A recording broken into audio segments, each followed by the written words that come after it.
Okay, what we're going to make today is Dongchimi.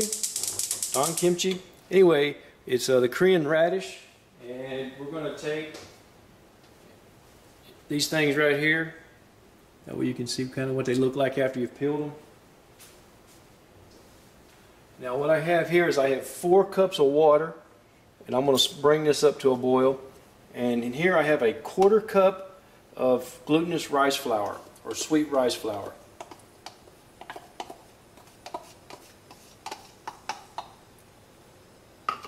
And I have a 1/4 cup of sugar.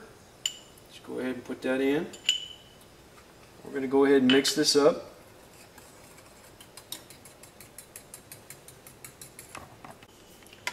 Alright, this is starting to thicken up now, which is what I want. I don't want to bring it up to a boil, so we're just going to turn it off. And what we're going to do is we need this to cool down, and we're going to wind up thinning it out. We're not going to use it just like this. We're going to add more water to it. In fact, I happen to have about a gallon of water sitting here. And to help this cool down, we're going to go ahead and put this in here, and we'll mix it up.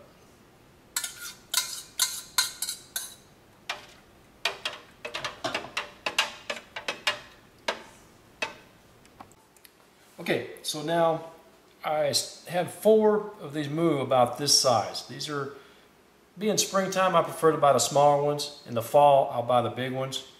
Now what I'm going to do is this end, I'm going to cut this end off, and I'm going to cut it in half.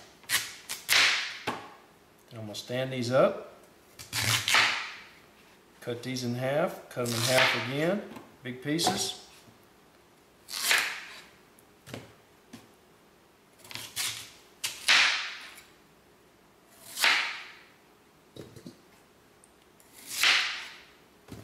Take this, put it out the way.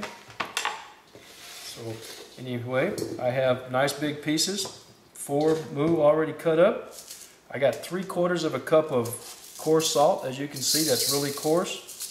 I'm going to just put it on here. I'm going to give it a toss, and then about every 20 minutes or half an hour or so, I'll come by, I'll toss it again, and the total time for this needs to be about 2 hours. You can do it overnight, that's no problem. And if you were wanting to do the whole big pieces, I would definitely do it overnight. If you cut it up into smaller pieces, you can go an hour, 30 minutes, you know, but these are pretty good sized pieces, so I want a couple hours on them.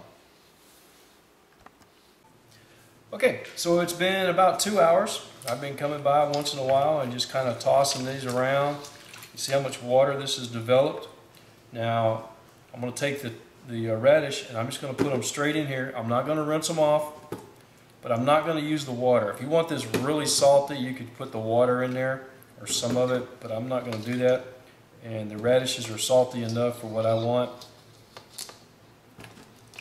Let's go ahead and put these in here.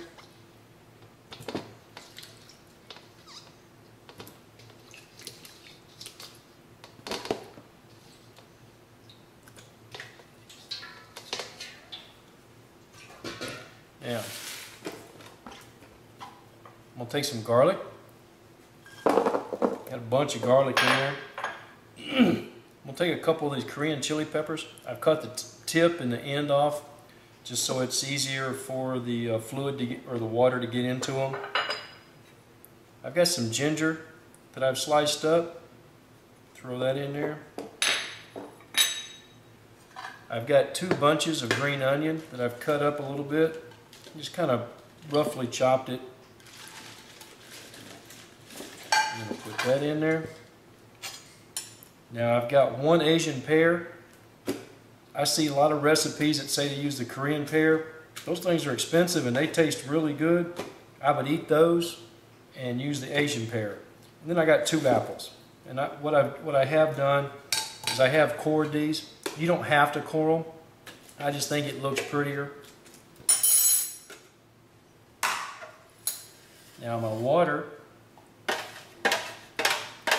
stir that up a little bit. I'm going to pour that on.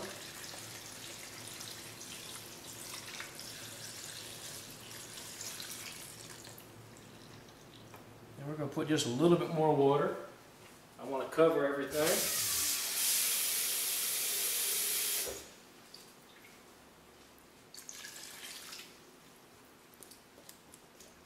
I still need just a little bit more, don't I?